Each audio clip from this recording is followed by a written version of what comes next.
অর্জুন সিংকে খুনের হুমকি, ফোনে খুনের হুমকি বলে দাবি অর্জুন সিং এর।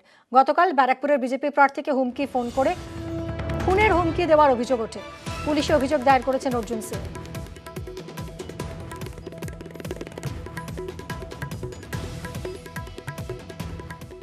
পুলিশ তো কিছু করেনি, সকাল থেকে আমি লেগে লেগে বের করেছি কি এর ঘটনা পিছনে কি আছে।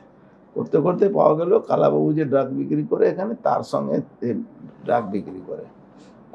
খোঁজ টোজ নিচ্ছি, পুলিশ ধরবে কি না ধরবে আমি ঠিক ধরে নেব।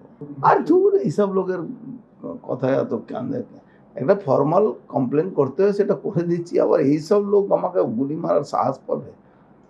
তো সে কমপ্লেন করতে হবে বাই নেচার, একটা কমপ্লেন প্রোটোকল একটা করতে। সোমনাথ শ্যামরা, সুবোধ অধিকারীরা অনেকদিন ধরেই অর্জুন সিংকে টার্গেটে রেখেছে। সেই কারণে ভারত সরকারের এমএইচএ থেকে তাকে জেড ক্যাটাগরির প্রোটেকশন দেওয়া আছে। অর্জুন সিংকে সাবধানে থাকতে, সতর্ক থাকতে আমি অনুরোধ করি।